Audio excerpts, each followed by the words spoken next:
we formed the Blue Company Project about 2 years ago.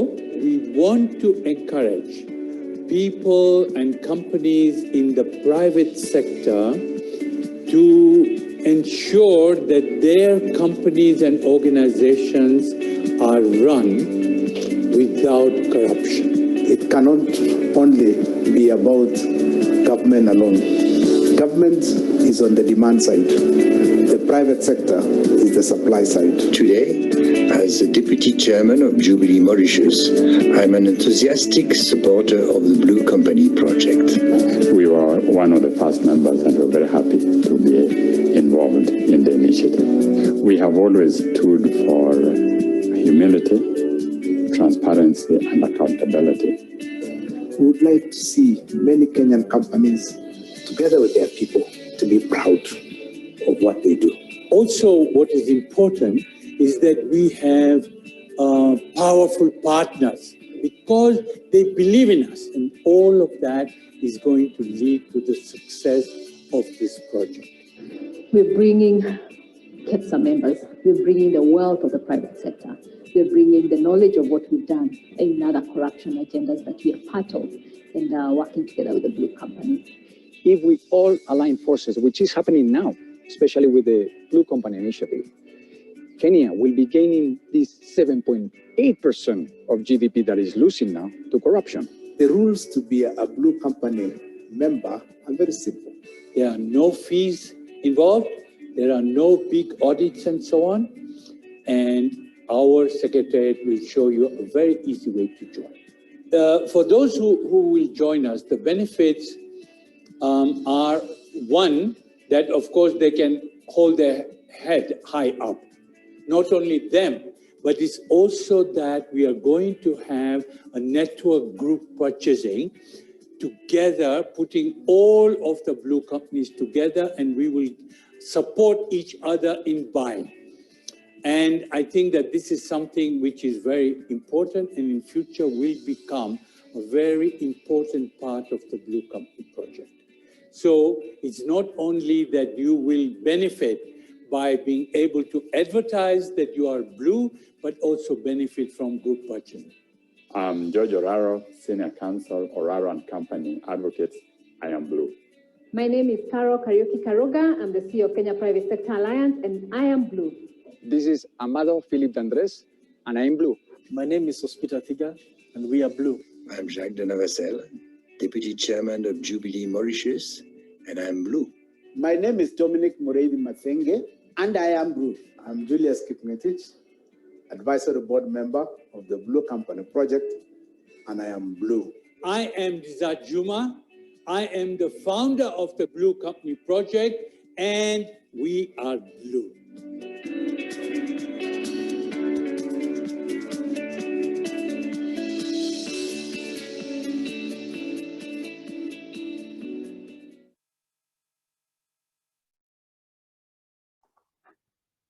Thank you very much, Evelyn, for that. And I believe now we have a background on where we are coming from. We will be having our CEO joining us shortly. She is currently in a session that has extended beyond the expected time, but she will come in and also tell us what KEPSA is doing. So as we've listened in from the video, we've identified, they talked about we're losing about 7.8% that we can recover. We've also been informed how at the private sector, we are part of the supply. We're the ones who are actually giving out, and we have people who are receiving from the other side. So then what we're going to ask ourselves today as we look inward is, what do we need to do to stop that chain so that we can say we are a corruption-free private sector? So just a background on KEPSA as we wait is that KEPSA is the apex body of the private sector, and it brings up on board business associations. We have trade associations with us. We have multinationals, SMEs, startups. And what we do is that we look at the business environment and how do we employ government, and even just locally, regionally, and globally, on how do we need to improve the business environment and even our ranking on the Global Competitive Index and the Doing Business Index. We are within the East African community. We are aware we have the AFCFTA that has come in. So all these are marketplaces that we can all do businesses. But if there is corruption, then we are certain that it will impact definitely on the growth. Corruption affects everything. And when we do away with it, then we are assured we will actualize the Vision 2030, we'll actualize the Big Four agenda, and even continue raising the flag and making Kenya the investment hub of the region, as we always want it to be. So we do have several projects that we have done under KEPSA Foundation, which is the social economic arm of the KEPSA. And that is where we house the discussions on corruption. And at this moment, I would wish to invite Engineer James Mwangi to really take us through and just inform us, what have we done as KEPSA and what else can we do in this discussion? So we can look at the KEPSA's contribution to the fight against corruption and how we can enhance it through the initiatives such as the Blue Company project that we have. So Engineer Mwangi, I'd like to call upon you to start us off. Thank you. Thank you very much, Martha. And let me also thank the Blue Company for this initiative, and especially focusing on the supply side of corruption. A lot of focus has been made on the public service in terms of receiving bribes or engaging in corruption. So it's a high time that we look inward as private sector to try and make sure that we too contribute in earnest against this fight. So KEPSA has been involved in several initiatives that started several years ago. And one of the initiatives that perhaps was an important exercise was the corruption risk mapping in the public and private sector. That was done a few years ago. And out of it came some very, very important observations and feelings from different players, their perception of corruption, etc. And that was done around about 2018. And they identified different forms of corruption: fraud, bribery, tax evasion, embezzlement, as the top prevalent forms of corruption experienced within the private sector business. And the study was intended to help private sector entities identify and evaluate corruption risk within their business. And following that, or in alignment with that, and done probably a little bit before that, was KEPSA's working together with the United Nations Global Compact Kenya chapter to develop and champion for signing of the Business Code of Conduct by its members as a commitment towards ethic and integrity. It's important for people to commit themselves one way or the other. And one of the powerful tools is somebody signing a document to commit themselves towards a business code of ethics that is well defined and gives boundaries of what is expected of you. And we had over 500 people signing that within KEPSA. KEPSA also spearheaded formation of what we call the Business Against Corruption Kenya initiative that was very actively involved in drafting the Bribery Act that was enacted into law in 2016, and it came into force 2017. And now we are waiting for the promulgation of the regulations that will operationalize this act that again is focusing on the supply side of corruption. Together with that, you cannot effectively fight corruption without getting into legislation, getting into policy, and also getting into institutional structures. And KEPSA has been championing many initiatives within the legislative, policy, and institutional reforms through private-public dialogue platforms. And that is important because those are the powerful platforms that run KEPSA, or are key avenues for running the agenda of KEPSA through engagement, constructive engagement with government. And the target has been to improve Kenya's ranking in the Corruption Perception Index by Transparency International. And this is a very key measurement tool for us because it is a tool that is assessed by a recognized anti-corruption body, and that is Transparency International. Also, quickly, advocacy for increased digitalization of government services to seal corruption. Technology, using IT systems to capture transactions, to keep data, to help us know who carried out what transaction and why. And then obviously input into the enactment of the Proceed of Crime and Anti-Money Laundering Act 2017, a critical piece of legislation in the fight against corruption. And I think it has been key in some of the activities that we have seen in court and ultimately convictions that have been realized. Enactment of the Company Act 2015, very important establishment of the Anti-Corruption and Economic Crimes Division at the High Court. And then also advocacy for the very effective multi-agency team against corruption formed by government. And then we have an initiative that initially was called the Multi-Sectoral Initiative Against Corruption. And now we call it the Multi-Sectoral Forum, that is working in collaboration with other sectors, private sector, working with other sectors such as civil society, etc., towards galvanizing the initiative and focus of driving this fight within the entire society structure. And we held the first National Anti-Corruption Conference, which was graced by His Excellency, the President. We were hoping to have a subsequent one, but unfortunately, COVID came in and that was delayed, but it is still something on our agenda. Then, in as far as initiatives that we see within the private sector that can help in the fight against corruption, and that is aligned with the objectives of and vision of the Blue Company, is first of all addressing leadership in companies. Without leadership commitment, you will not get far in this fight against corruption.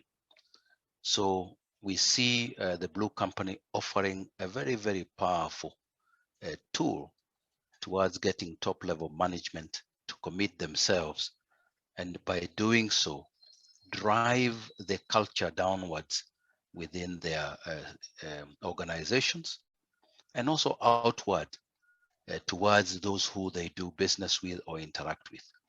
Another important thing is the systematic risk assessment by companies, because you've got to sit back and see what is your risk exposure and who are the persons that are likely to be involved, and what steps can also be taken to ensure that they don't get involved in that. And of course, after assessing the risk, we look at implementing corruption prevention procedures. People have a document that will enable them to know and not just guess what is expected with them. Going quickly, also risk-based diligence. Who are you doing business with? Are they embracing the culture and value system that you would wish them to embrace to do business with you, to ensure that corruption is fought? And then, of course, along the line, training, communication. Very, very important. It is of no use sitting with a skill if you're not communicating, and in so doing, creating awareness.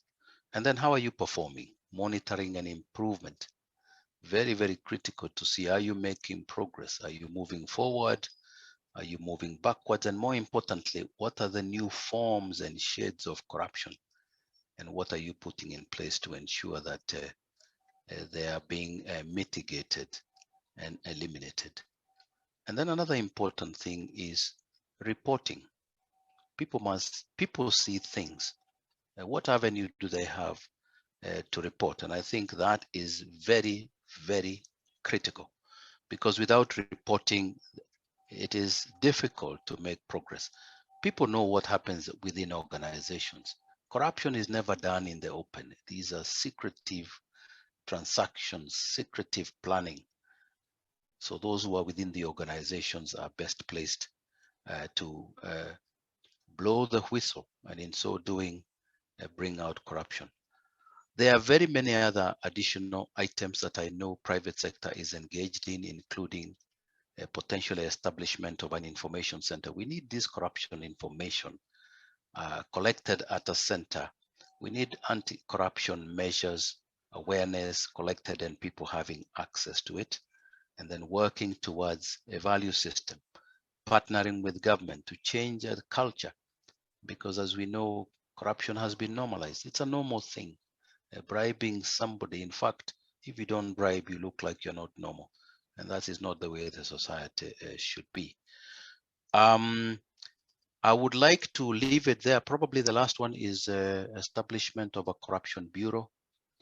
There has to be a focused a group or center to address this. So those are some of the, amongst the very many initiatives that KEPSA is looking at, partnering with stakeholders, government, to put in place to combat this, and in so doing, improve the impact of funding, improve the impact of transaction and business and budgets of the government in developing our country.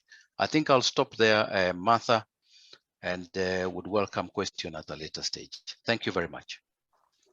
Thank you very much, Engineer. You've indeed given us the background and what has been done so far.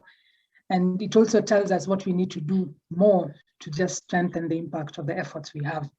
So participants, kindly, if you have questions, so that we do have a plenary later, but the questions can be typed on the chat or the Q&A box, we can be responding to them. And then we will have a plenary session where we can now ask all the panelists questions that we want, that we already have. So at this point, we do have our CEO, Ms. Carol Karuga. She will now tell us the importance of fighting corruption and why we chose Blue Company and the reasons behind the partnership, because already Engineer has given us the background on what we've been doing and how best this partnership will scale up the efforts we have done. Ms. Carol, please. Thank you, Martha, and good morning to everyone. Hope you can hear me. I'll keep my video off, just struggling with a bit of a network issue. But I think because I missed the beginning, I don't want to repeat what has been said. And so I'll take maybe 2 minutes just to say a few things, and so that I can allow the rest to speak, and then for the plenary, which is I think will be most useful. And I don't know if Engineer did mention this or did Julius mention, but I think for us, why this is a big thing is that we find it as fighting corruption. And I know the world over, there's always, you can never really get rid of corruption, but at least you can bring it to the level that is manageable, that does not affect the economy, the businesses, and the development of the country. And that's, I think, where our struggle has been as a country. And it's not a fight that we feel can be done by government alone. It's a fight that we feel we all have to play our roles. Engineer Mwangi did mention about the multi-sectoral big conference in 2019. And but what we looked at, where Kenya is at, and also what the agenda of the AU is and the UN. One, there's the Big Four agenda. Then there's a Vision 2030. There's the AU Agenda 2063. And there's the UN Sustainable Development Goals. So if we do not promote good governance in the public and private sector, then we are not able to achieve these goals and these agendas. So in KEPSA, what we did is embed the whole governance agenda in a business strategy. And so since the establishment of KEPSA in 2003, as the umbrella body of the private sector in Kenya, that became embedded there. And so it's been what we've been looking for, different initiatives as we've gone along. And I think a lot has been shared by Engineer Mwangi. But what I would want to say, where we started with the whole corruption thing is the UN Global Compact. And so any initiative that we have tried to do where different private sector come to us and say, can we try something? Can we do something to really tackle the whole idea of corruption? We always say it has to be in the support of the UN Global Compact. And now I sit in the Kenya board. So we have to look at and say, where does this fall? Because this is what is governing companies around the world. And we do make our companies sign into the business code. And every time there's been a major corruption into this country, there are businesses that are names that are put out, we look inward and say, is there any of those names that we recognize as having been a member of KEPSA or signed a business code of ethics? And fortunately, so far we've not had. So whether we have some members maybe who established business names and business companies that are different from what they are signed up in KEPSA, then wouldn't know. But as far as we are concerned, so far we've done well as an organization, as the members, that none of the known companies that have signed into the business code of ethics or is a member of KEPSA has been highlighted in any of those major corruption scandals in the country, and we hope that stays. By adopting this voluntary code, a company commits itself to conduct ethical business with all its stakeholders: employees, government, consumers, environment, society, suppliers, contractors, and agents. And we know this is not very easy, but what the UN Global Compact has been doing is training different companies to do this. And so in conjunction with the global companies, we realized, when Jubilee approached us with this whole blue company, we said, how does this fit in what we are already doing? And we felt the big champion would be the CEOs of companies. If they were to take the lead and to be counted and to stand up and be the first to be scrutinized, even before you scrutinize the companies. And then and they're promoting transparency, accountability, and integrity. And so we hope that this will lend a hand in that.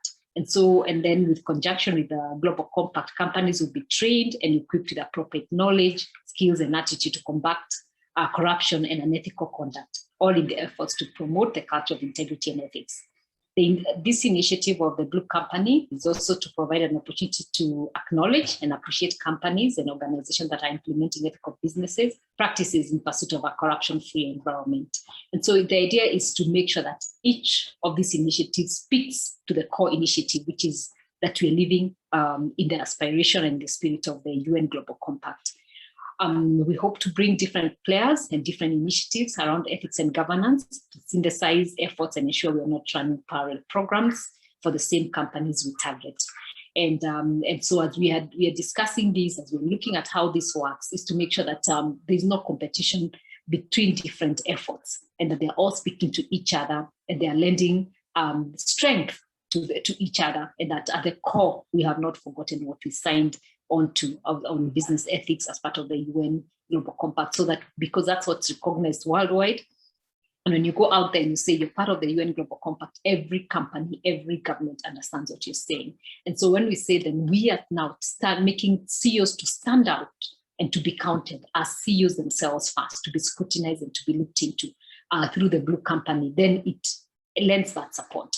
And so this is why we are part of this, and we really look forward to working with all the stakeholders. We hope to start signing up different CEOs who can be scrutinized and be able to start fighting it from there. And that will also hope we can encourage other stakeholders in other sectors, whether it's government, whether it's the NGO world, whether it's the religious sector, who can stand up and say, I want to be counted as ethical, I want to be counted as a man or a woman of integrity, and here I am, come and search, come and look and see that I'm transparent in every way. So if we could get there and then use all the other initiatives, the stakeholder forum and all that to reach to those other sectors, I think we'll have really done something about corruption in this country. And so that's really what I just wanted to speak to, and to really just lend a hand to why we are doing this and how each of those speak to each other. And it's a work in progress, and we'll continue to harmonize and ensure that we're not running parallel programs. Thank you very much. Thank you, Carol. And indeed, you have showed us why we are all here and why we need to be part of Going Blue. And maybe now the question that we all ask ourselves, what indeed is Going Blue, or who exactly is the Blue Company? And I would wish to invite Dr. Julius Kipngetich to tell us more about Blue Company. And then later on, we'll have Catherine now to tell us the importance of fighting corruption. Why is it good for business? And being the director of leadership and governance in KEPSA, she will just assimilate all the information. So Dr. Julius, please give us more information about Blue Campaign. Thank you. Okay, thank you, Martha. And thank you, the KEPSA team, for inviting us to this forum so that then we can discuss on how we can partner together using the Blue Company platform, and we help the whole country fight corruption. I know the president has some time back talked about the country losing 2 billion per day, and many people laughed at him. But corruption is a serious issue. Many people are probably looking at direct theft. Of course, direct theft of cash from government occurs, but there is also the indirect effects of corruption. And 2 billion per day probably is an understatement as a loss to GDP, and most likely higher. So therefore, corruption has become the single largest threat to Kenya's progress. And I remember on December 30th, 2002, when former President Mwai Kibaki read his speech at Uhuru Park, and he said, corruption will cease to be a way of life. And many Kenyans, probably that was the only thing many Kenyans remembered in his speech. And remember, thereafter, there were citizen arrests where the public were arresting policemen as part of their contribution to dealing with this issue. Of course, we went to default settings as a country, and the effects are being even felt up to today. In 2006, when Vision 2030 was being crafted, there was an aspirational country that we wanted to be like, and that country was Singapore. In fact, there is a Singaporean who used to sit in the National Economic and Social Council. I don't know whether it still exists today. Probably Manu can tell us later on where we got lost. And there was, that Singaporean was a gentleman called Victor Ko. And Victor became then a champion of telling us that if Kenya does not address the issue of corruption, aspirations like Vision 2030 will be distorted and the achievements will be very little. And sure enough, I mean, since 2006, we have now had 15 years, and you can feel it, that corruption then is a drag on our economy. It has been dragging us for so long, and we need to do something. Last year, or the year before, the president then looked at the government side, the demand side, and said, okay, I have a problem on the government side. My officers are taking bribes, but who is supplying? It's us, the private sector. For we are the ones who are distorting government programs because we are the ones who do the supply. We are the ones who do road construction. We are the ones who do contracts, constructions. All government is doing is to lay the foundation for an activity, but private sector executes. And if we continue like this, then we have a problem as a society, because the effects of those programs I'll talk about later. So the Blue Company initiative then was, if government is fighting on their end, what are we doing on from our end as private sector?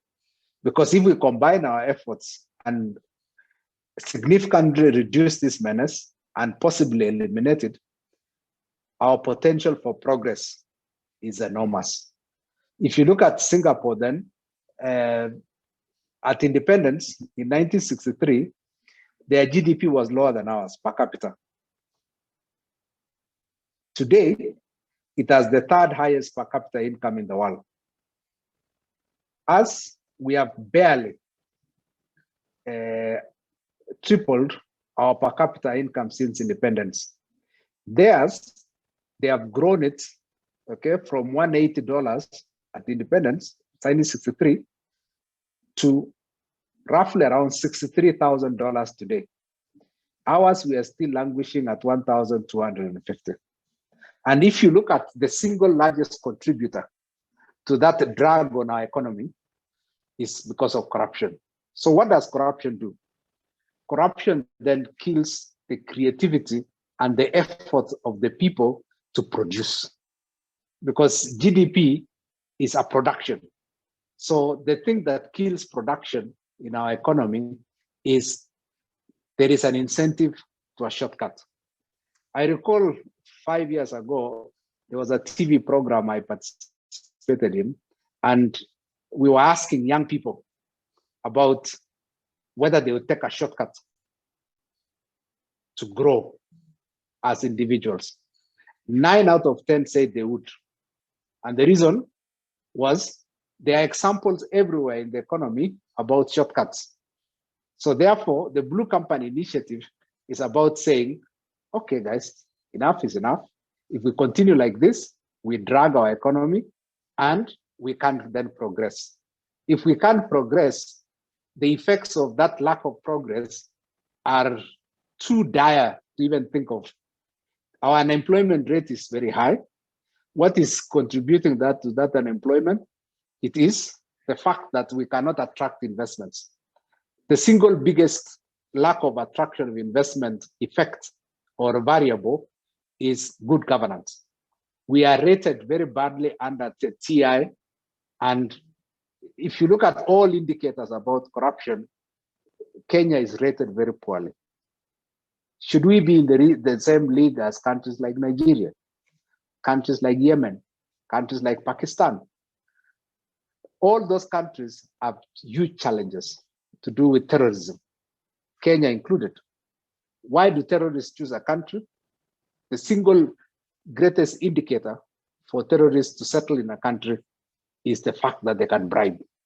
So we are actually pulling our own country by encouraging or tolerating corruption. So Blue Company initiative is saying, let's stop, guys.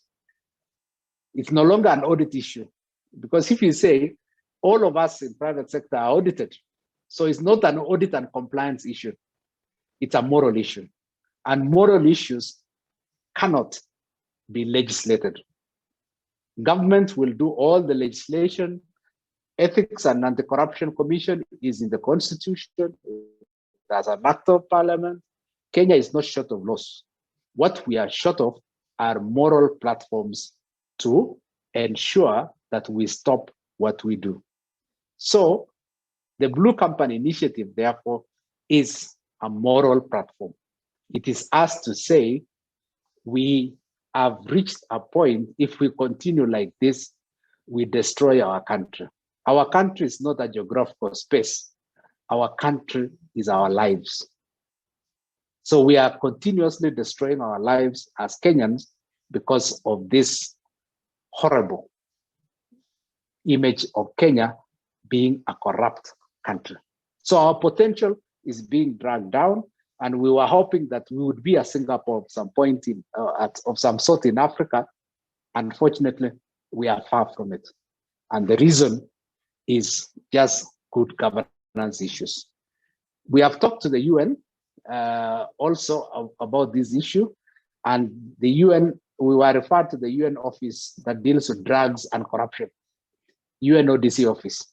And the UNODC office has adopted us and said, go out to reach to the private sector and market this issue of dealing with corruption as a moral question, not as a legal question. And we are here today. And so we approached then KEPSA and said, this is the platform we have created, and we would be very happy if KEPSA then becomes our parent, as it were, because KEPSA is the umbrella body for private sector. And so therefore, the Private Sector Alliance is the best home for Blue Company. And so I'm glad that the board of KEPSA has seen it fit that we become the platform. And so from now on, we are your platform. And as we roll out under the Governance and Leadership Committee. And so I'm happy that Catherine and your board has seen as fit that this is the platform that is local. We already have 250 members.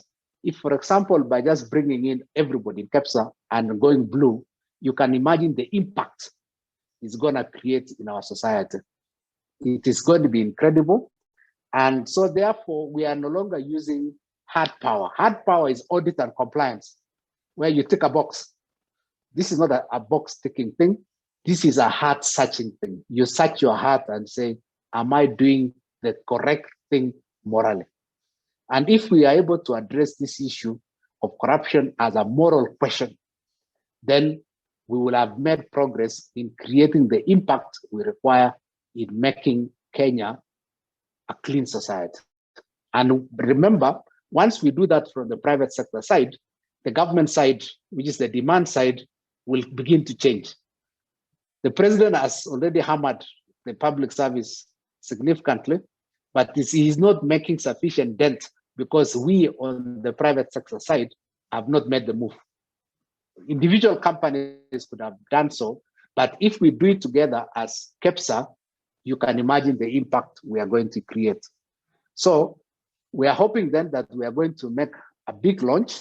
I know Bill Leah suggested we invite the big boys to come and we launch it, but we are definitely going to make noise about it together and ensure that we start sending the right signals to our society that we in the private sector are serious about fighting corruption, and we join efforts with the demand side, which is the government side, and say, this is a shame on our country, a shame on our society, and we address it and within the shortest time possible.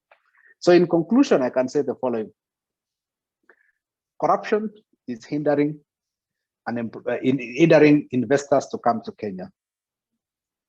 Our attractiveness as an investment destination, the first effect of that is if rule of law and corruption is not addressed, our capacity to attract investment will be less and less and less. Yet we have a serious unemployment question. The second one is inequality. Because a few people have access to corrupt opportunities, then they become extremely wealthy. I mean, probably we are the only country in Africa with the highest rate of acquisition of choppers. A chopper typically is 400 million shillings. Where does somebody get 400 million shillings to just throw into a chopper? It's a reflection of our corruption as a society. That inequality in itself is a destabilizing factor for our economy.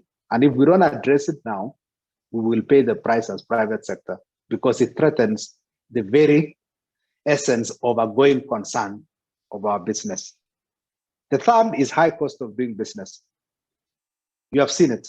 I mean, whether you're talking about utilities, whether you're talking about other costs, roads, corruption on our roads, everywhere in our society, there's a premium which has been added to our costs that if we don't then address this issue, we become a completely uncompetitive in our exports. Okay. So it's important that we address this issue of high cost of doing business and how corruption adds a premium into our society. So therefore, in conclusion, KEPSA members, is we want to create a fair and just society as a pillar of progress. And the day we address this issue of corruption, using Blue Company as a platform now adopted by KEPSA, we will make significant progress, and there is no reason, absolutely, why Kenya should not go to its Vision 2030 aspiration of growing at 10% year on year. And if we grow at 10% year on year, at least for the next 20 to 30 years, by 2050, we will be truly a middle income country or even a first world country. But the reason why we can't do that is because of corruption. Back to you, Martha. Thank you. Thank you, Dr. Kipngetich. Wow. Just looking at the numbers you've provided and the information, and looking at Singapore, where you were speaking about, you are the same level, and right now they're the third highest per capita in the world. And we look at the effect of corruption that has made us slow down, then indeed Blue Company comes in to shake all of us and want to be part of this. And at this point, I wish to invite our director, Ms. Catherine Misakali, to now tell us the importance of fighting corruption, and indeed from the board perspective, what do we need to do? Thank you. Join us, Catherine. Thank you very much, Martha. Thank you, Carol, Dr. Kipngetich, and Engineer Mwangi for laying out the foundation so well about why it's important for each of us to fight corruption. Now, let me start off by saying that there's really no denying that good governance and the fight against corruption are bedfellows. And if, as an organization, if as an individual, we are to pride ourselves as having embraced good governance, then we must, as part of that package, fight corruption in all its forms. So whether it's in business, whether at an individual level, individual conduct, it's important because the two are tightly linked. And when you look at the key pillars of good governance, which are often stated as being accountability, transparency, fairness, probity and integrity, ethical leadership, translating, of course, to efficiency and effectiveness, these are indeed the same pillars for the fight against corruption. And of course, in addition, the fight against corruption has always been associated with matters such as the rule of law, equity, inclusivity, and again, these are matters that are associated with good governance. Morality, these are matters associated with good governance. Let me just go back to what was said by the IMF in 1996. And the IMF said that promoting good governance in all its aspects, including by ensuring the rule of law, improving the efficiency and accountability of the public and private sector, and tackling corruption, are essential elements of a framework within which economies can prosper. So therefore, we must fight corruption, because unless we do that, unless we embrace good corporate governance, we cannot have shared prosperity and sustainability. Sustainability at the individual company level, and also sustainability at the country level. As has been stated by Daktari, corruption, of course, increases the cost of doing business. It reduces access to services, of course, including critical services such as healthcare. We are in the COVID era, healthcare, access to education, access to housing, access to justice. And so in particular, corruption has a disproportionate impact on the poor and the most vulnerable, because corruption denies them access to basic needs, because it ultimately drives up the cost of accessing those services. But let's not kid ourselves, and let's not forget this, and I want to really emphasize this. Corruption drives up the cost of doing business. So as KEPSA, it touches the very heart of why we exist. Each and every one of us, it goes to the core of why in the first place we are doing business. Now, when I look at studies over time, these studies have shown that the poor often pay the highest percentage of their income in bribes. And I'm reminded of a chart on the KEPSA wall some time back when James from Naivasha shared that one of the people he knows, a casual laborer, had gone out to look for employment and had worked and earned 500 for the day's work.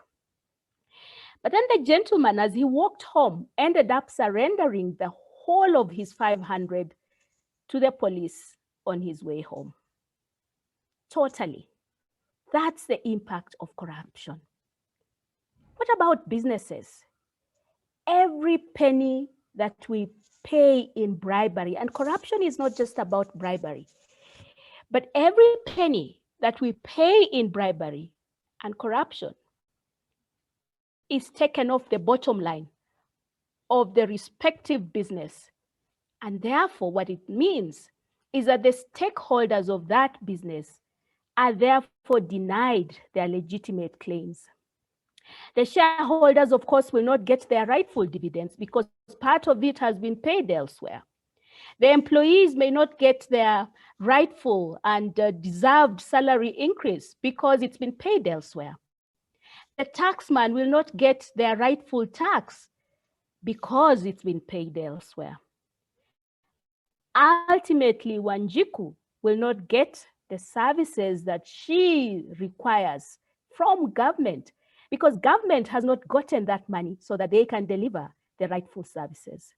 And therefore, corruption has a domino effect on all aspects of life and businesses. The reason why we really, each and every one of us, must fight corruption.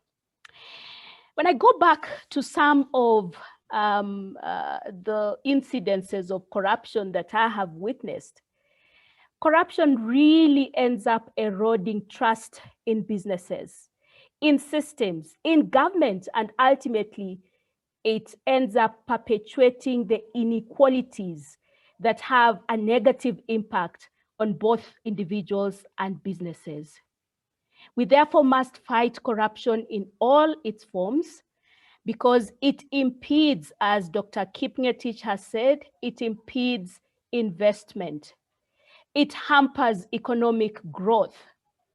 And when we embrace good governance, the resources that we have are channeled towards growth, are channeled towards growing businesses, and ultimately attracting investment into the country. And we all want investments into this country. We all want to be the first world that has been described to us. We want to be the Singapore that was behind us years back, but now ahead of us.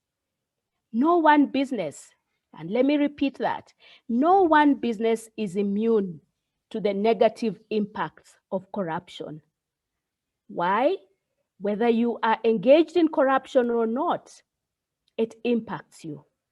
So unless we tackle corruption, all businesses are impacted, whether or not individually they have paid bribes, whether they have engaged in corruption. And this is just purely because corruption has a negative impact, as I have said earlier, on service delivery, on sustainability of the economy. Sometimes when we engage in corruption, we impact the way contracts are even given out in government. And some of those contracts end up being very expensive contracts for the country. And therefore, fighting corruption and embracing good governance delivers sustainable change. And we do want sustainable change in this country. And corruption, whether petty or big, you know, whether it's the 5 shillings that you give the policeman on the road to let you go, or whether it's the mega corruption we all witnessed in KEPSA, it often ends up being a cancer that permeates all forms of life and businesses. And therefore, we cannot let the cancer get out of hand. We must tackle it with all that we have, with all that is within us. So once more, fighting corruption and embracing good governance are really joined at the hip, as they say, because businesses very often, and you have heard it from Dr. Kipngetich, are accused of the supply side, of fueling corruption. You want your license from the City Council of Nairobi, County Government of Nairobi, and so you bribe so that you don't have to wait for 2 months. And so many other examples. We must ensure that in our businesses, we embrace good governance, that we make integrity a way of life, that we embrace the tone at the top. Each and every one of us who is a leader, who is in government, in a politician, we must enhance the tone at the top. We must be accountable to each and every one of our stakeholders. And we must embrace transparency in all our dealings and forge trust in our businesses, because all this are tenets of good governance. And all of this, again, are tenets for fighting corruption. And therefore, we must justice system, because that justice system ensures that there is integrity. And the fight against corruption, of course, as has been said earlier, requires administrative, policy and legislative interventions, which, among others, the government has put in place. But, and this was also emphasized by Dr. Kipngetich, that each and every one of us has the moral duty to say no to corruption. And each and every one of us in the businesses that we lead must embrace good governance by doing the right thing, because the right thing is what needs to be done, not because there is a law or a policy, but it is the right thing to do. It is a matter for the heart and the mind. It's not a matter for the law. It starts with me. It starts with you on this call today. We need to make the fight against corruption a passion for each of us. Wake up every morning saying, when you see anything that looks like corruption, you're going to do what you can in your power to fight it. Let it be a passion for each one of us. Martha, let me finish by prescribing a personal integrity test, which I have found very useful over time.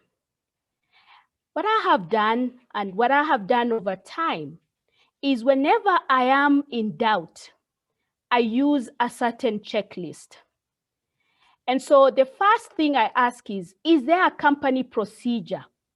And if there's a company procedure, I will follow it. If there is no company procedure, I will seek advice from whoever I need to seek advice from. If all else fails, I will always ask myself the following questions. Would I feel embarrassed talking about this with my family? Will it embarrass me? Will I feel embarrassed talking about it with a colleague, with a boss, with somebody I look up to? Will it embarrass me? Would the chairperson of a company that I am associated with be embarrassed if they were asked about it on, say, Citizen TV? Would I feel embarrassed if the Nation or the Standard newspaper published the facts about the issue? Would I feel embarrassed? And if any of those things, if the answers to any of those questions is yes, then I will not do it. So I would say embrace a personal mirror test. Ask yourself, is it legal? If it's not legal, don't do it. Ask yourself, what will others think?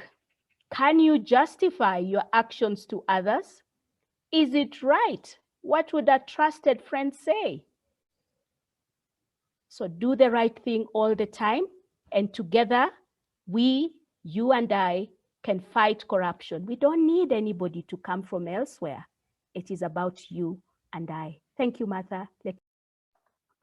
Oh, thank you, Catherine. You showed us the importance of governance, why it needs to start from the top, the importance of trust, because trust is good for business, for people to do business with you, and critically telling us that the change starts with me. So if all of us here as business people in the private sector say that I am going to fight corruption by going blue, then indeed we will be on the right path. So we've seen questions coming in, they're being responded to. Let's keep this as engaging as possible. And now there has been a question that someone asks, how do we become Blue certified? And this is the point we are bringing back Dr. Julius to tell us. We have listened to the background and why we need to do this. And the feedback we get also on private is that, yes, this is the right time to do this. Now, please tell us, what do we need to do to become Blue? Dr. Julius, over to you. Okay, so thank you very much, Martha. And I have seen the questions which are coming up, and a lot of questions on when do we join, when do I become a member?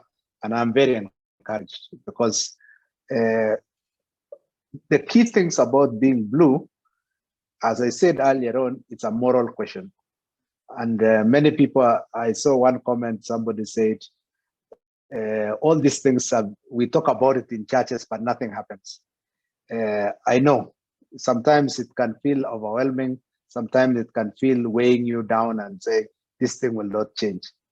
But remember, a river, clears its path, not through the power of its force, but it is because of persistence.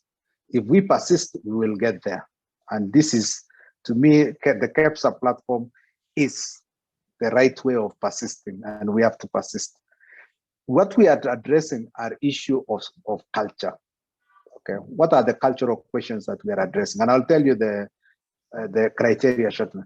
But it is the question of culture. Culture is three things. There are three things that a culture addresses in a company. So one, it's the values. We have to re-examine our values as a company and say, are we doing the right thing? Okay. The second one is behaviors. How is employee behavior measured? How is it rewarded? How is it sanctioned? Which behavior, okay?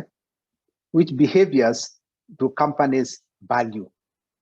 So later on, we'll be talking about a red list and a green list. The things, the behaviors which are accepted in a company, the behaviors which are not acceptable. And then number three, what habits do employees in a company exhibit on a daily basis? What we would call the rights and rituals of an organization. What are the habits that then contribute? If, for example, me as a CEO, I accept bribes, okay, and employees know I do. You see, my own habits are also copied by my employees. So how do we then address that question? So therefore, there are only three things that we expect for now of a Blue company. Once these things are adopted by the KEPSA Governance and Leadership Committee, then we can run with it. They could add a few, but that will be a decision by the KEPSA board. But for now, this is what we expect. There are only three things that we expect of each company to be a Blue member. One, the CEO is required to write to each employee of his or a company and its subsidiaries, informing them that no employee is allowed to give or take bribes in form and that contravening in any form, and that contravening the condition of employment will be treated as gross misconduct and liable to summary dismissal. So what it means is we have to embed this in all our SOPs, standard operating procedures, as a company. On the government side, they don't have SOPs as such. Their SOPs are actually law, from the constitution to various acts of parliament to the regulations. Those are the SOPs of government. On the private sector side, our SOPs are not legislated as such. Okay, we obey legislation, but a lot of the things that govern us are within our control. And that is why we are just saying, let the CEO and their board make it very clear to employees. So it's not just writing a memo, it goes beyond writing a memo. It's about embedding it in the values of the organization. Okay, so you write and you make it now sanctionable, that if you engage in corrupt practices, there will be a painful penalty. It has to be painful. Number two, the CEO will also declare that all donations, gifts, and favors given or received by the company or any employee to a customer or potential customer, supplier, or potential supplier, government official or representative should be transparent, that is declared and official. Now, this is where now the bribery begins. You know, if you look at the insurance industry, there are a lot of things that go on under the table. So what we need is to make sure that gifts are officially declared. In the Public Officers Ethics Act, those of you who have been public officers in this forum, it is very clear, the issue of gifts. So on the public sector side, they are not supposed to receive gifts. Yet we ourselves are the suppliers and we give them gifts. In actual public service, the threshold is $20. If you receive a gift more than $20, you are supposed to declare. Now, we in private sector, we give them Christmas gifts, Easter gifts, which are more than $20. That is illegal. We are breaking the law. So therefore, all the issue of gifting has to be culturally, transparent. If you give something, it has to be transparent. The day it's not transparent, that's where corruption now goes on. Okay. So if, for example, you have a corporate gift, it could be a pen, it could be a T-shirt. Okay, it has to be declared. The act of declaration is what inhibits corruption, and it cannot be put in law. It's a moral question. And then the third, the company, through its CEO, shall have a declared policy of being free from practices of favoritism on grounds of tribe, gender, color, creed, or any other form of bias. Now, all of you know that our country has a corruption, has a tribalism problem. That tribalism problem is what fuels all this, so that if I come then from another tribe, I pay a premium either to get a job. So where does this come from? A lot of it then is written within our SOPs, our regulations, our everyday things that govern how employees behave in a company. That is why we say the impact of it is on organizational culture, the values, the behaviors, and the habits. If you address those things, then these three things will be addressed automatically. And then at the end of it, once you now have those three, then we expect your auditors, to come and verify that those three things actually exist in your company. They will do a due diligence and say, the things that you are mentioning actually exist in that company. And if once now your auditors then certify that those things actually exist and they are practiced, then we certify you as blue. It's as simple as that. It's not too rigorous, but it addresses that thing to the heart. What is the heart of the matter? Which is, if you don't have an organizational culture that deters corruption, it doesn't matter how many audits you have. A regular audit will never bring that out. If it did, Kenya would be heaven. So what we are saying is we have to give additional measures to be taken, and those measures address clearly the question of culture. Back to you, Martha. Thank you, Daktari. And maybe as we talk about it and you're just on it, you can tell us, you have a pin on your coat. Yes. Is it a benefit? Yes. Once we have a pin, once you are certified by your auditors that you have actually complied with these three basic rules, there are two things we give you. One is the employees get a pin like this, which basically reads that it's a certified blue company. So that's what you get. And then you put this at the entrance of your organization. Okay.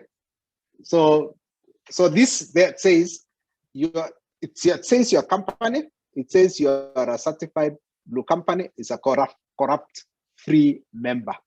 So that's what it says. So you put it on your door, it's a badge of honor. Okay. And so that is what we do, only those two things, and we give you a certificate, And then our rule now says you should be certified every year. So as part of your audit, we would expect your auditors, once they do their regular audit, they add these three things. And then it's now right to the Blue Company Secretariat. Now with KEPSA, they write to us and say, this company is still complying with these issues that you talked about, okay? About employee values are practiced, issues of donations, and issues of non-discrimination. So once those things are certified additionally by your auditors, then we renew your Blue Company license every year. So that things will work the details with KEPSA on how to operationalize, and we should be through. Yeah. Great, thank you. I think that has been a good input from all our panelists, and now we know that all of us can be blue, having already 250. And then we have all our members currently already present. We've seen the interest. I think we will be forming a Going Blue movement just to tell the world that as private sector of Kenya, we are corruption free. So at this point, we will be going through the questions of asking the question that have already been asked. If you want to ask a question, you can raise your hand and we'll also pick you. And at the same time, so let me ask our panelists if you can also put on your videos so that we can address, we'll throw the questions, others have been directed to specifics, but the panelists kindly put on your videos, then we can ask these questions. So I think we can start with the last one first to Dr. Julius. There was a question saying, what is the cost of being members of the Blue team? There is no cost. It's just that the minute you introduce a fee, then somebody can pay and say, give me the Blue Company I've paid. The reason why we as the promoters, original promoters, thought let it be free, okay? Because what we are addressing are a question of the heart. If your heart has not changed, it doesn't matter whether you put a fee or not, okay? So Blue Company certification is free. It is you to say, am I morally what I am saying, okay? So, and we are not expecting any sadaka. No, we don't want any sadaka. You know, a church, you know, you can tell a pastor, I've paid you sadaka, so pray for me. What we are not interested in. Our main question is, what is your conscience telling you? And if your conscience is telling you continue to be corrupt, then continue. Okay, it's not a question of saying I'm paying you, certify me as blue because I've paid you a fee note. So that was the whole logic of making it free. Yeah, it has to be free. Okay, thank you. That was Jen who had asked it. We also have a question from Judy, and this one I would wish Catherine to please respond. She asked that could we address the issue of when to start the conversation, maybe at the family level? And she also gave an example whereby initially when people were growing up, you'd always come home with a rubber, a pencil, and that is how, according to her, she says corruption starts there. So what do you think, Catherine? Totally agree, Martha. Let's start with this. You go for a conference, and many of us have been going for physical conferences, particularly pre-COVID. You walk into Muthaiga Club, and they have a pen written on Muthaiga. And because it's been put with a notepad in front of you, when you finish, you walk out with it.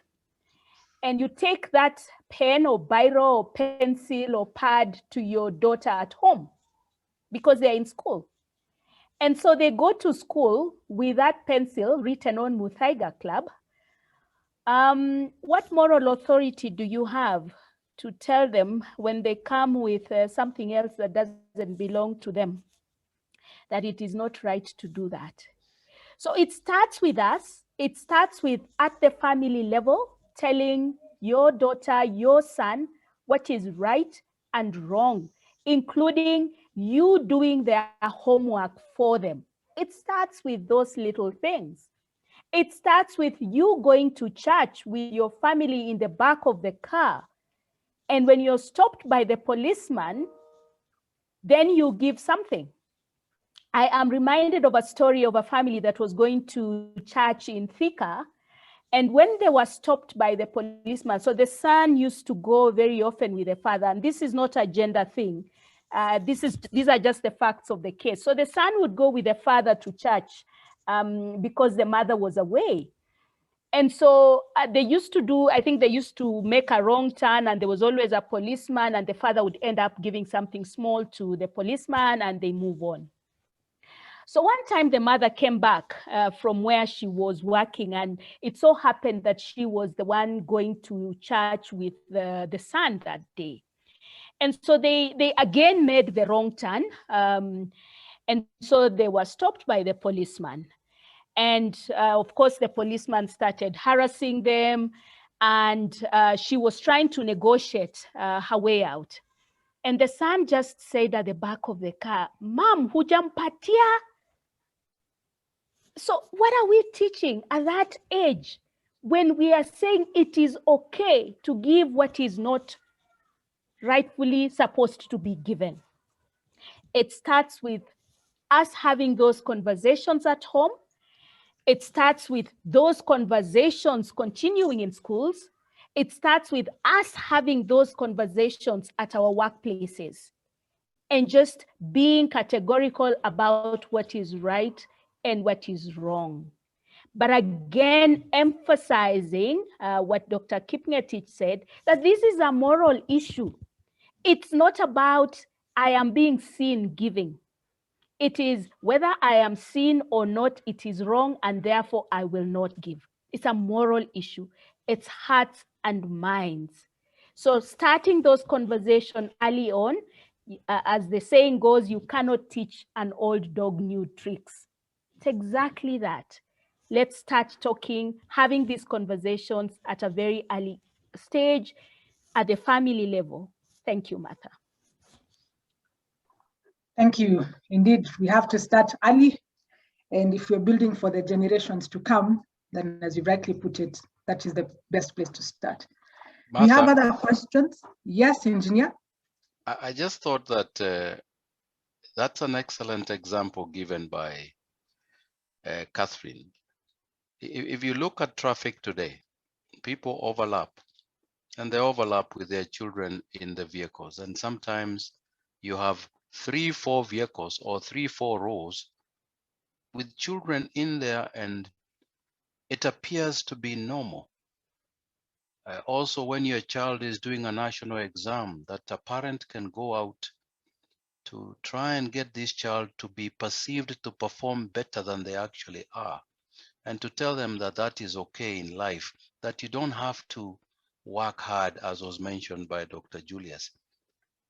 And then, of course, if you're running a business and your children are involved, and you now teach them the shortcuts of not paying tax or not paying the due licenses and what have you, and they internalize that as normal, then the fight only becomes harder, so to speak. So I totally agree that this is a battle of the heart, really.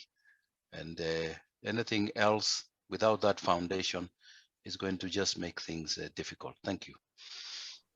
Thank you for the input, engineer. And there's a question that I would wish you address. And this is from Caroline Kisia. She actually commends the initiative, and indeed to all the panelists and KEPSA team led by our CEO and our board. The feedback has been very positive that this has come at the time. It's really timely, and we will have members who really want to go there. So from that, we are told the question that she has is there no way that we can use technology to tighten overall controls and make corruption impossible to hide, then properly punish it? Does the will to do this really exist? Engineer Mwangi, over to you. You know, as mentioned when I gave my short brief, the government digitalizing processes is key, because you will agree with me that once a criminal transaction takes place, once at the point at which you're trying to mete out punishment, you need evidence. This person, in the event they know that there is no evidence, then they will continue doing it because you will not get a conviction. So digitalizing processes so that people can see. It's M-Pesa. There was a transaction. It came from a person A to person B for this amount. There was no fee note raised. It's a huge amount of money. It is probably consistent that this person has been receiving money, and at the time of receiving it is probably normal working hours, and then this money, no tax is paid for it. So there's traceability. And I think once people know that, that can come back to you. And I believe that some of the cases that we are seeing in court, perhaps they have gained traction because there was traceability. There was a bank transaction, there was a withdrawal, there was an asset acquired, and there is evidence that that asset was acquired, but there was no requisite earning of funds to buy that asset, or there was no requisite borrowing of funds for acquisition of that asset, which brings us to lifestyle audits. And lifestyle audits, as was mentioned, is not an exercise on one side of the corruption chain. It's not just on the demand side. We should also, as private sector, carve a mechanism for all organizations, and I don't know whether the Blue Company, this is something that is considered, to have people assessed for the assets that they have. Because, to be honest, the demand side of corruption exists within private sector. And you would be surprised that the person who at times may be asking for a bribe is actually earning a very high salary. And it comes back to the question of what is the understanding of what is money? What does acquisition of so much money mean at depriving others? And I think that's a question that we need. It's part of the value system where there is this sense perhaps of security when you amass so much, most of which you will not use, and worse still, most of which when your maker calls you, unfortunately you can't go with it.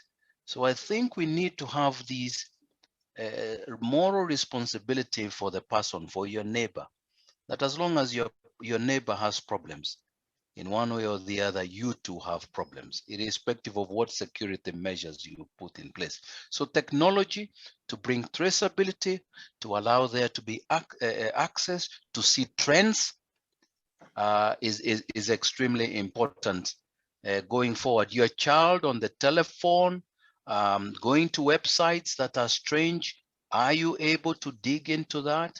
What transaction is your child carrying, or your employees?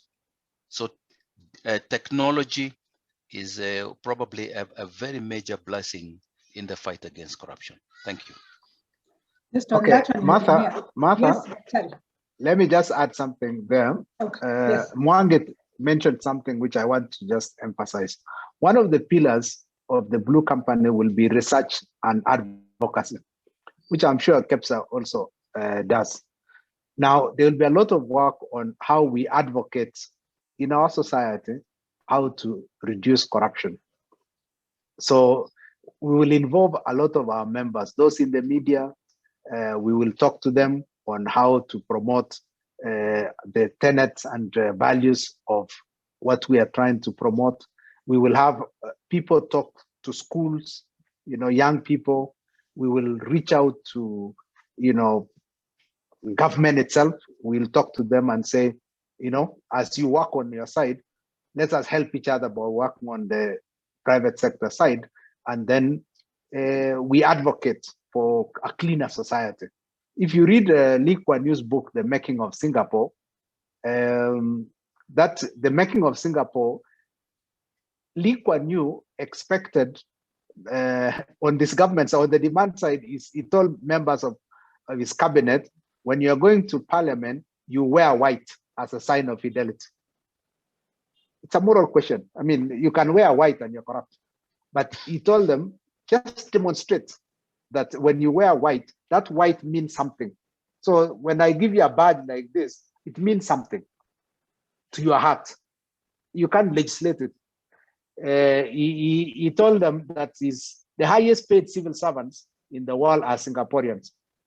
And he told them, I will give you the money through the front door, but please don't take it through the back door. If I give you a salary, that's enough, that's good enough for you. And James mentioned something that how much is enough. And behavioral economists have said there's actually a lot of science, how much is enough, and we live with it. So there's a lot of things that we will do. It's not just a question of certification. We will do a lot much more work on research and advocacy.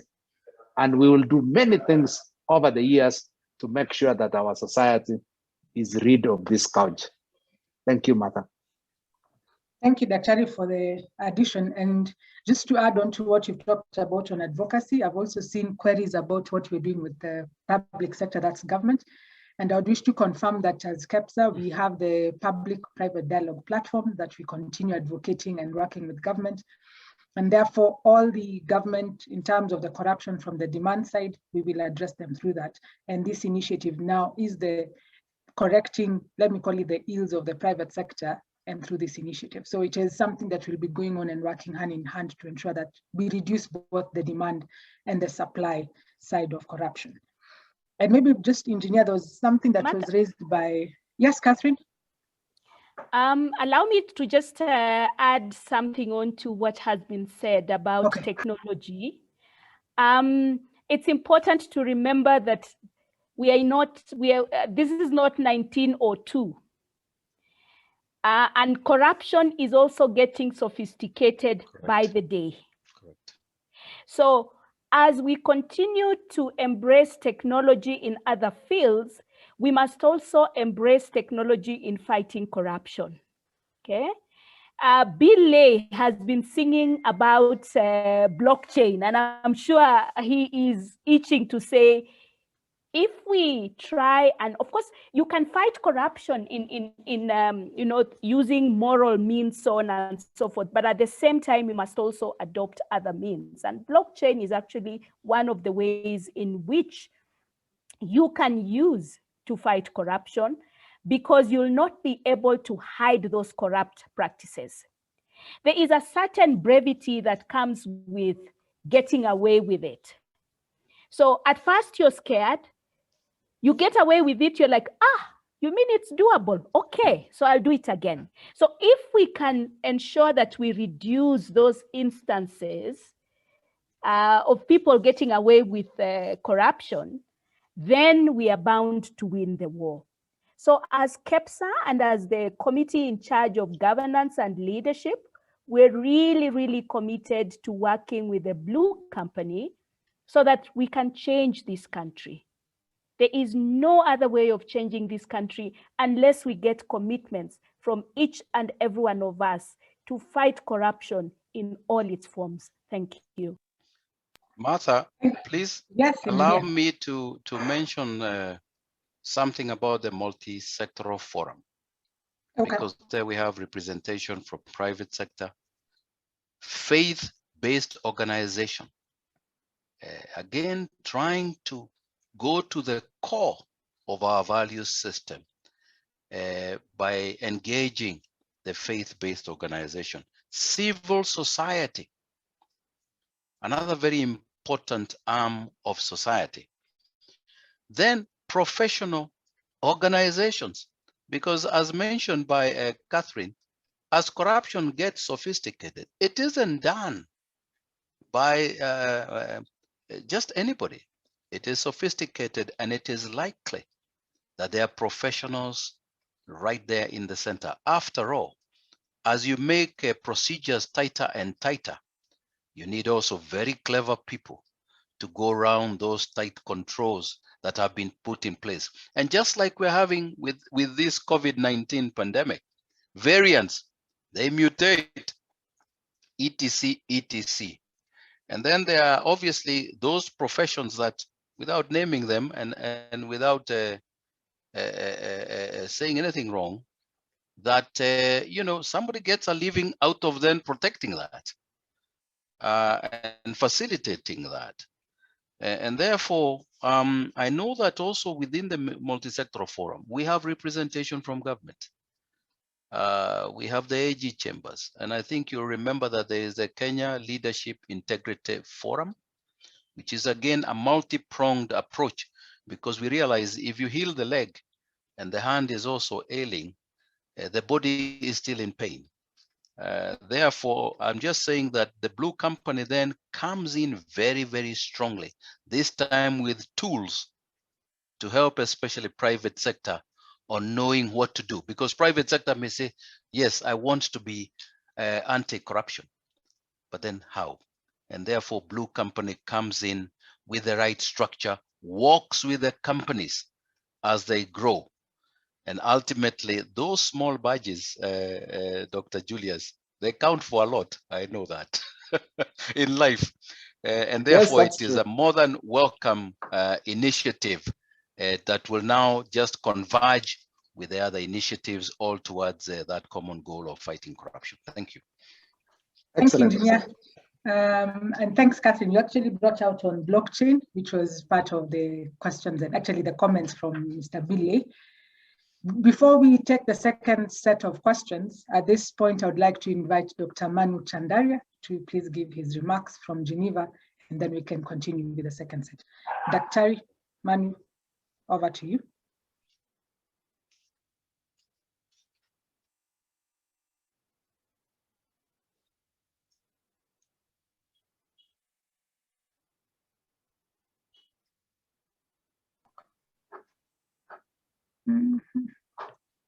Okay, as we move him, I think as we are sorting that, Dr. Julius, maybe you can respond to this as we have Dr. Manu speaking in a few.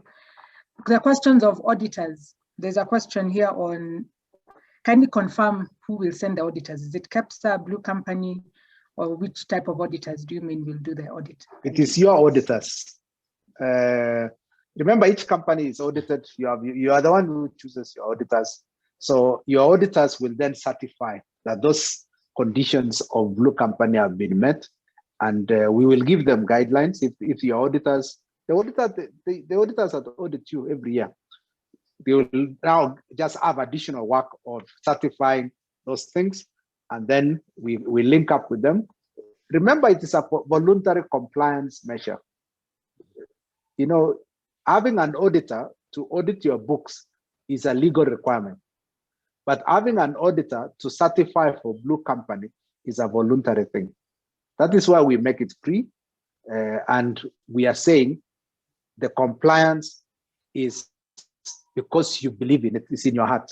If it's not in your heart, see how many companies have books which are already signed by auditors.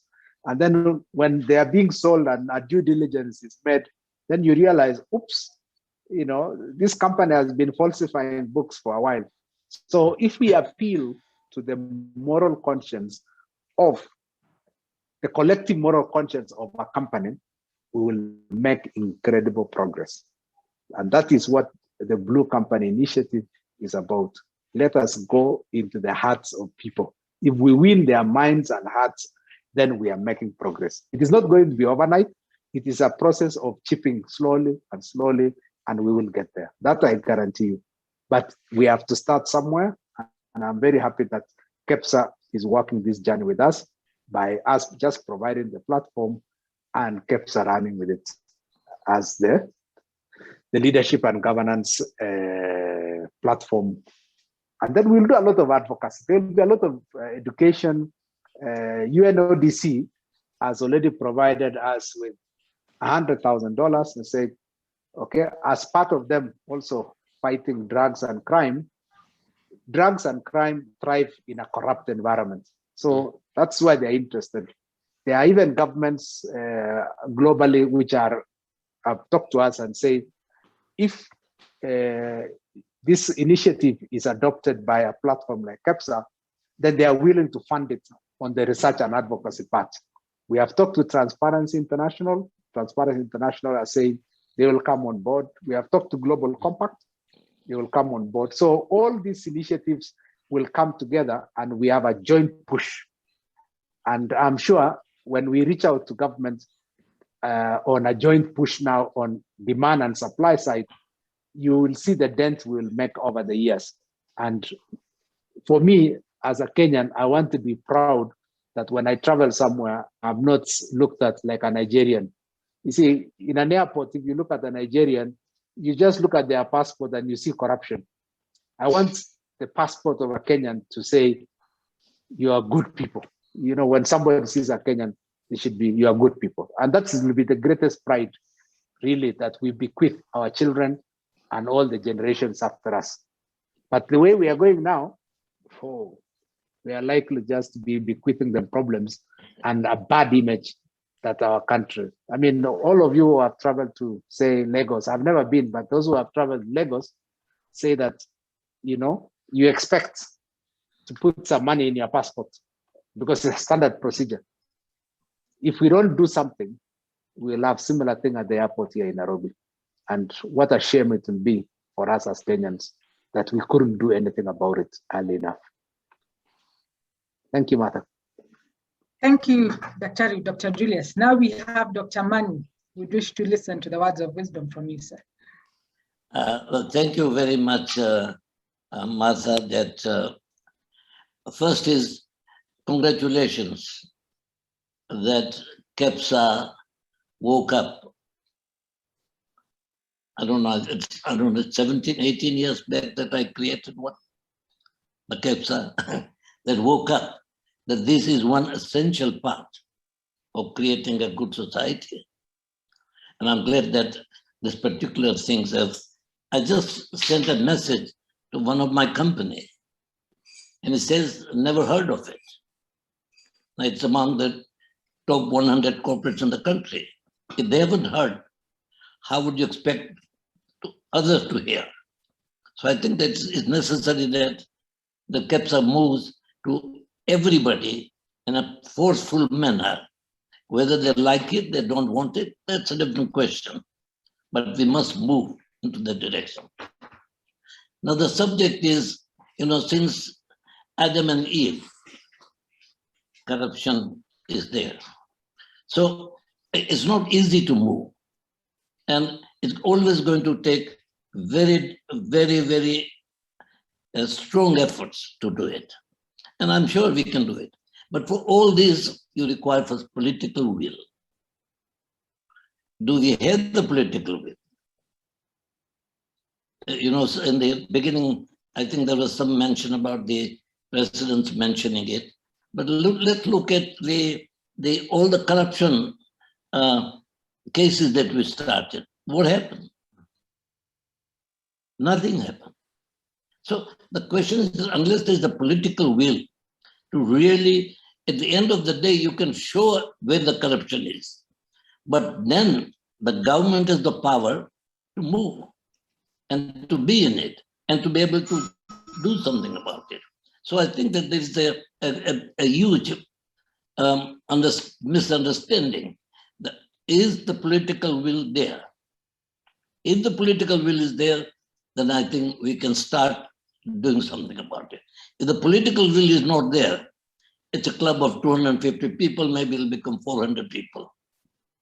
But that does not solve everything because we have 20,000 companies or probably more. So it's not going to solve very much. But I think that the ideology must be pushed to every member of KEPSA, every member of KM, every member of FKE, every member of chamber. Whether they like it, don't like it, is a different question. But at least they should be a part and parcel to know that there is already a strong movement towards this issue. So that's what I would like to say. The other thing, I think Julia said that what happened to executive committees and you know, everything. If the top leadership does not take interest, it dies. Look at the KEPSA presidential round table. There's nowhere. So I think that it depends upon how much the top is prepared to do it and what the government's political will. And this is most important. We can all do everything, in our small way.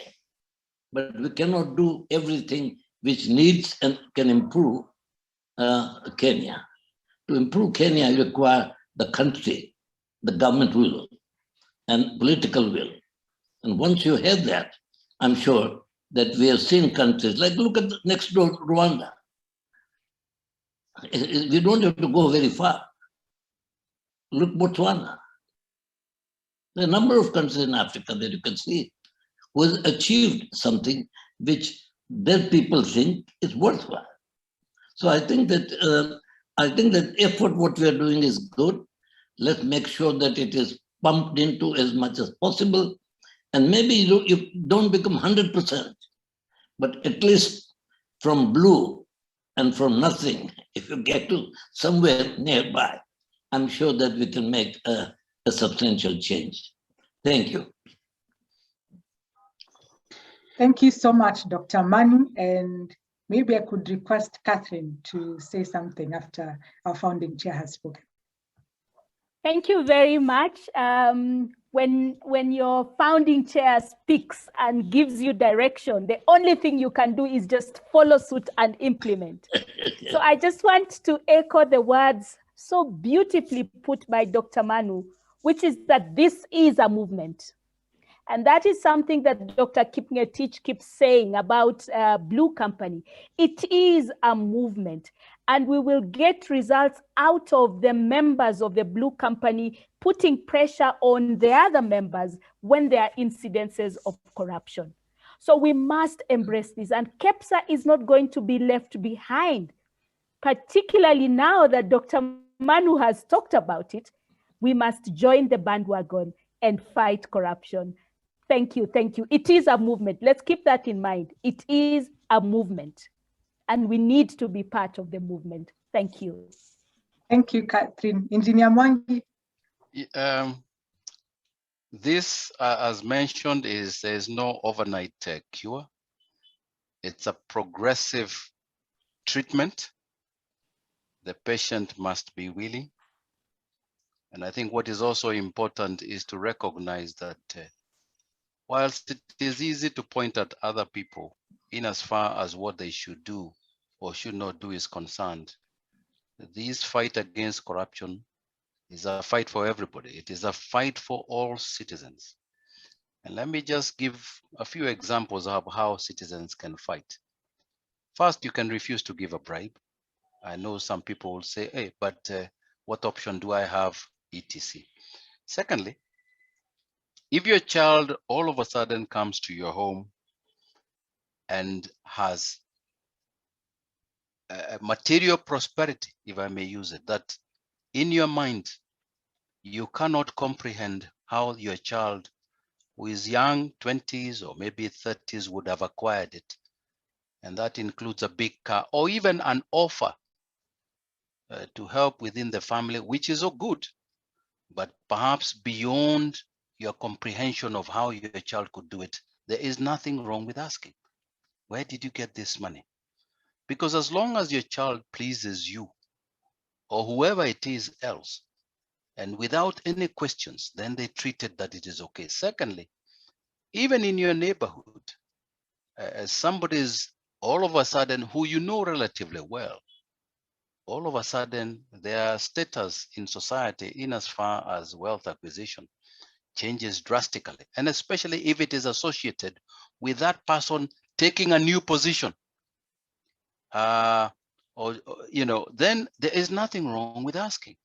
And somebody comes with probably with bags and bags of money into the local church without any explanation. Because what I have seen is that as long as we don't ask, as long as we don't hold somebody accountable who perhaps has taken a public position, you're an MCA, you're an MP, your wealth has changed drastically, and you are overseeing vast amount of public money, and people don't ask, then we shall be losing it. So I think we as citizens have a moral obligation to ask, and where we suspect that this wealth may have not been gotten in a right manner, we need to stand up and help those people realize that perhaps it is your wealth that they are taking. And what that wealth means is that utilities services that should have ordinarily come to you, probably for free or for a very small price.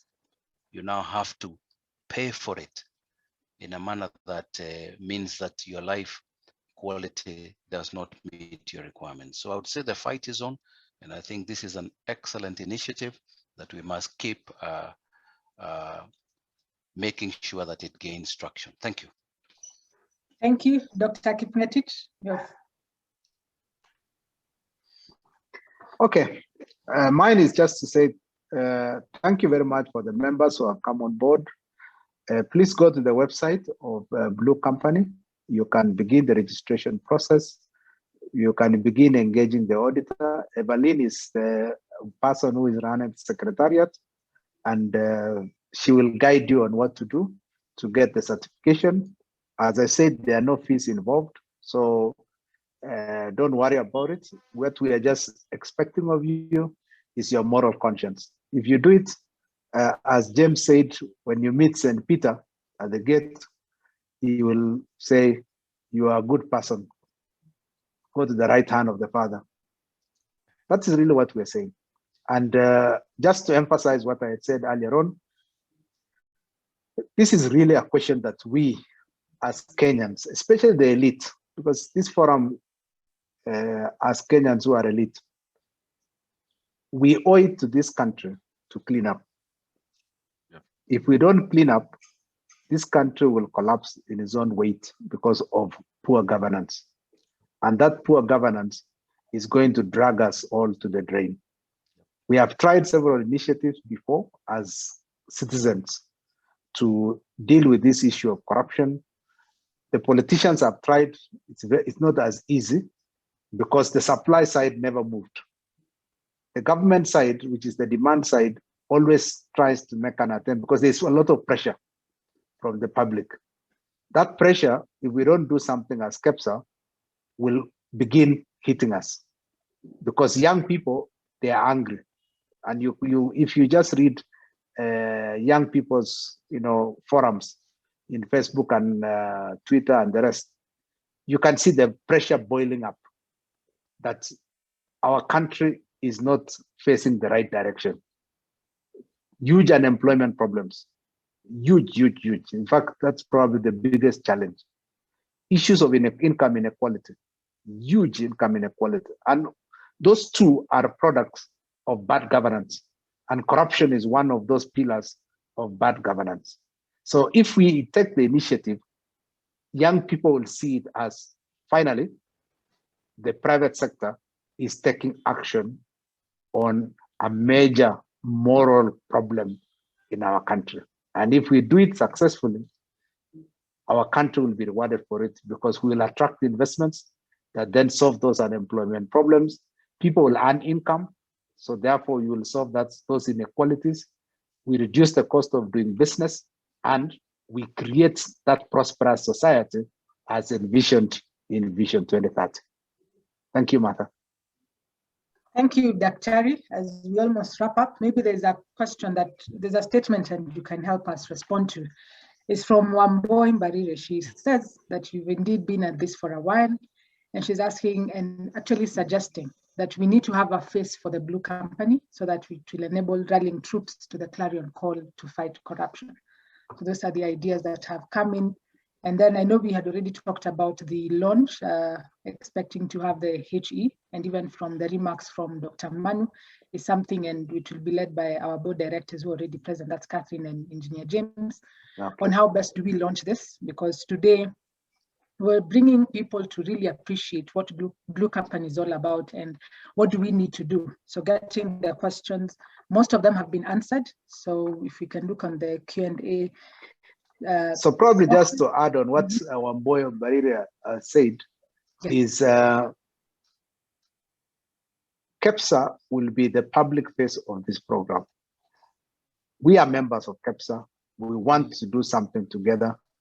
I don't mind KEPSA then using me as the public face, because then we want to, and there are many others, James, Catherine, the members of the leadership committee of KEPSA and governance committee will we will work together and just we talk about it. We'll agree on a framework so that then we are well coordinated and we are persistent. And through that persistence is when the change will happen. Thank you. Thank you so much. I believe we've answered all the questions and taken in the feedback, because there has been a continuous engagement on the chat boxes. I see our time is almost up. We said we're ending at 1 and we indeed started at 11. I think what we'll do first, before I just ask anyone to say the closing just as we close, is to give the way forward on what has been discussed, is that we will do and inform our members on the criteria. So we'll develop the document together with the Blue Company project team and our governance and leadership board committee on how we will circulate to the private sector, to the entire private sector. We've also been challenged by Dr. Manu that we really need to shout about it. So these are the action points we are taking forward. There has been a call to all of us, particularly those in the executive, CEOs and the board members present here and the leaders, that we all need to be accountable and it has to start from the top. So it would be really nice to listen in and just get that commitment from the high level. And then we also will be looking at how can we be accountable to all stakeholders, and those are the measures that had already been talked about in terms of the requirements and how one needs to just be a Blue certified, the audits that was being talked about, what are the questions that will be checked through. We've also been asked to embrace good governance and integrity starting at the leadership level. So that should be a rallying call every day. Can we embrace good governance all the way? From the comments also, we've noted and taken up that indeed this is a moral issue and it has to start from me. So all of us have that mandate to start the change from themselves to just fight corruption. So, and then the other one is now with the organizations and the employees. How do we ensure that employees of all the organizations who are Blue certified are going to be in the movement, as has been mentioned? Can we take this as a going Blue movement? And are we all saying that, yes, I am Blue and I'm going to work with the Blue members?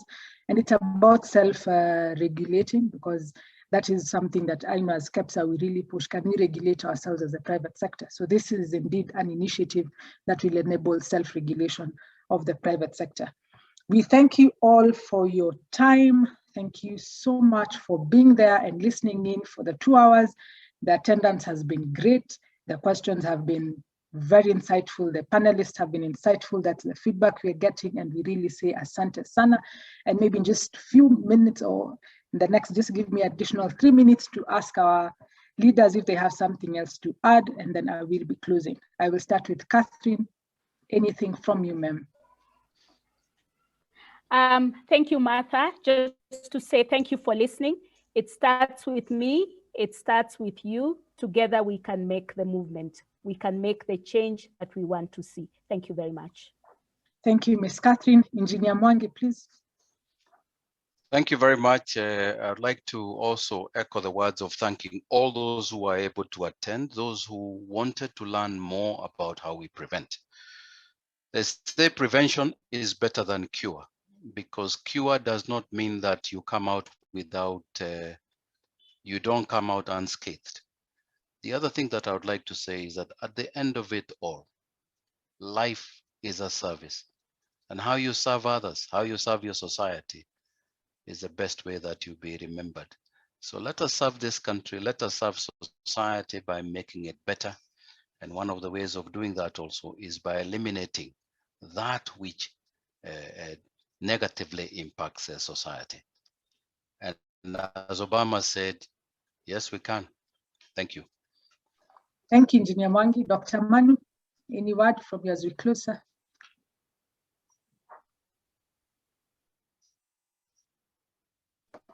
You're speaking on mute. Okay, thank you. He's given us his blessings. Dr. Julius? Okay, mine is just to say thank you very much, everybody. It's all systems go now. This is virtually the launch of the Blue Company initiative with KEPSA, and we look forward to a great partnership. I know we will do it. We will be persistent, and we will make sure that in years to come, we will look back on this day as the day in which we resolved as private sector to make a difference in our society.